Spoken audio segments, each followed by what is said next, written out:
Selamat pagi bagi kita semua dimanapun kalian berada. Pada pagi hari ini saya akan membawakan renungan singkat. Tapi sebelum itu saya akan memperkenalkan nama saya. Nama saya Dwayne Sabnat van der Venter Mosrat Ginting. Saya dari Fakultas Ilmu Komputer jurusan Informatika. Sebelum saya akan memulaikan renungan pada pagi hari ini, tapi sebelum itu kita awali dengan berdoa. Mari berdoa. Ya Tuhan, terima kasih atas berkat-Mu telah pimpin kami hingga boleh tiba pada saat hari ini kami boleh beraktivitas. Sekarang kami akan mendengarkan firman-Mu. Tolong firman itu yang akan kami dengar boleh menjadi berkat bagi kami. Terima kasih Tuhan. Untuk kami dalam Yesus, amin. Jadi renungan kita pada pagi hari ini yang berjudul dipanggil untuk hidup yang bermakna. Renungan singkat kita pada pagi hari ini terdapat dalam kitab Markus pasal 3 ayat 13 sampai 19 yang menceritakan tentang bagaimana Yesus memanggil 12 muridnya. Renungan kita pada pagi hari ini terdapat 3 poin penting. Yang pertama yaitu Yesus memanggil dengan pribadi dan aktif, yang terdapat di dalam Markus 3 ayat 13 sampai 14a, yang berbunyi demikian. Yesus naik ke bukit dan memanggil orang-orang yang ia kehendaki. Saudara, Yesus tidak menunggu orang datang kepadanya, melainkan ia yang lebih dahulu memanggil inisiatif ilahi. Seperti yang dikatakan dalam Yohanes 5 ayat 16. Bukan kamu yang memilih aku, tetapi akulah yang memilih kamu. Ini berarti setiap kita yang ada di sini dipilih oleh Tuhan, bukan karena kebetulan. Tetapi Yesus memilih nelayan, pemungut cukai, orang-orang yang sederhana karena ia melihat hati, bukan penampilan kita. Tuhan pun masih memanggil kita hari ini, bukan karena kita hebat, tetapi karena kasih karunia-Nya. Ia ingin kita menanggapi panggilan itu dengan kerendahan hati dan ketaatan. Dan poin penting yang kedua yaitu panggilan untuk kemitraan, pelayanan dan misi yang terdapat di dalam Markus 3 ayat 14 sampai 15 yang berbunyi demikian.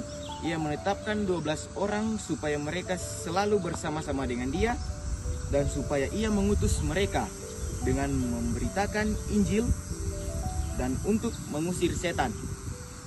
Saudara, di sini kita menemukan 3 tujuan panggilan Yesus dari poin yang kedua ini. Yang pertama, kemitraan. Selalu bersama-sama dengan Dia. Kita dipanggil untuk hidup dekat dengan Kristus setiap hari. Yang kedua, pelayanan. Mengusir setan. Kita dipanggil untuk melayani dan menolong sesama melalui kasih. Yang ketiga yaitu misi, memberitakan Injil. Kita dipanggil untuk menjadi saksi Kristus dimanapun kita berada. Panggilan ini bukan sekedar bergabung dengan gereja, tetapi hidup dalam hubungan yang erat dengan Yesus. Sehingga dari persekutuan itu lahir pelayanan yang penuh kuasa. Poin penting yang ketiga atau yang terakhir yaitu Tuhan menggunakan orang lain atau orang biasa untuk tugas yang luar biasa. Markus mencatat nama rasul-rasul: Simon, Yakub, Yohanes, Andreas, Matius, dan bahkan Yudas Iskariot yang tertulis di dalam Markus 3 ayat 16 sampai 19. Mereka bukan orang sempurna. Ada yang cepat marah, ada yang ragu, ada yang bahkan jatuh dalam dosa. Namun Yesus tetap memilih mereka. Mengapa? Karena Tuhan tidak mencari yang sempurna, tetapi Tuhan mencari yang setia.